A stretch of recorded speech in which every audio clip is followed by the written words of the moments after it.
छोटा पेशाब, पीला आना और जल के आना, इसकी असल में वजूहात क्या क्या हो सकती हैं और इसको हम ट्रीट कैसे कर सकते हैं, ज़रा इस पर बात करते हैं। इसलिए वजूहात की बात की जाए तो मोस्ट कॉमन जो रीज़न है वो है यूटीआई, यानी छोटी पेशाब की नालियों का इन्फेक्शन हो जाता है जिसकी वजह से छोटा पेशाब पीला, जल के और रुक के आ सकता है। दूसरी बड़ी रीज़न हो सकती है सेक्सुअल ट्रांसमिटेड डिजीजेस, यानी गोनोरिया एक ऐसी बीमारी है जो कि सेक्सुअल ट्रांसमिटेड डिजीज के अंदर आती है। अगर वो बीमारी लग जाए तो उसकी वजह से भी छोटा पेशाब पीला और जल के और रुक के आ सकता है। तीसरी रीज़न डिहाइड्रेशन होना, यानी पानी की कमी की वजह से भी ये चीज़ हो सकती है, क्योंकि होता ये जब पानी की कमी होती है तो यूरिन कंसंट्रेटेड हो जाता है, एक गाढ़ा किस्म का यूरिन होता है जो कि पेनफुल भी होता है। चौथी रीजन एक ये हो सकती है कि किडनी स्टोन्स के अंदर, खास तौर पे ऐसे लोग जिनको किडनी स्टोन्स होते हैं तो उनके अंदर भी इस तरह की अलामात देखी गई हैं कि उनको पेशाब पीला और जल के और रुक के आता है। और हो सकता है कि उनके ब्लैडर यानी मसाने का कोई इन्फेक्शन चल रहा हो, या किसी भी किस्म का अगर इन्फेक्शन होता है छोटे पेशाब की नालियों का, मसाने का या गदूद का, खास तौर पे जो कि गुर्दों के ऊपर मौजूद होते हैं, अगर उनकी सोजिश हो जाए, उनकी इन्फ्लामेशन हो जाए,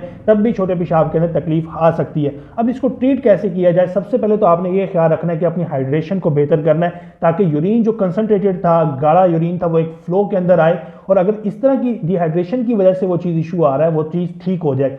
दूसरी जो नॉर्मली यूज़ किया जाता है वो क्रैनबेरी जूसेस या क्रैनबेरी के साशे इस्तेमाल किए जाते हैं। असल में वो इस्तेमाल क्यों किए जाते हैं? क्योंकि एक तो वो एंटीऑक्सीडेंट के तौर पे काम कर रहे होते हैं, दूसरा उनके अंदर जो एसिडिटी का एक लेवल होता है उसको वो मेंटेन रखते हैं। एंटीऑक्सीडेंट के साथ साथ कुछ ऐसे कंपाउंड्स भी होते हैं जो कि वहाँ पे हमारे ब्लैडर, हमारे पेशाब की नालियों के अंदर बैक्टीरिया की ग्रोथ को रोक के रखते हैं और ऐसे बैक्टीरिया को ग्रो नहीं होने देते जो कि इन्फेक्शन की रीजन बन रहे होते हैं। क्रैनबेरी जूसेस खासतौर पे बहुत ज़रूरी हैं यूटीआई के अंदर। इसके अलावा उसके अंदर एसिडिफिकेशन की प्रॉपर्टीज़ होती हैं जो कि एसिड बेस बैलेंस को मेंटेन रख के भी वहाँ पे ऐसे जरासीम को मारते हैं। दूसरा ये कि ऐसे एडिटेंट से अवॉइड किया जाए जो कि ये चीज़ इशू करते हैं। बहुत से लोगों के अंदर कुछ फूड्स होती हैं जो कि ये चीज़ इशू कर रही होती हैं। कुछ लोग कैफीन का इस्तेमाल बहुत ज़्यादा करते हैं, अगर अल्कोहल यूज़ की जा रही है तो उसके इस्तेमाल को भी तर्क करके इन चीज़ों से परहेज़ किया जा सकता है। हीट थेरापी एक ऐसी चीज़ है जो कि वक्ती तौर पे इस पेन को रिलीव कर सकती है। नीम गर्म पानी बोतल में डाल के आप अपने मसाने के आसपास उसका टकोर कर सकते हैं, उससे वक्ती तौर पे आपको रिलीफ मिल जाएगा।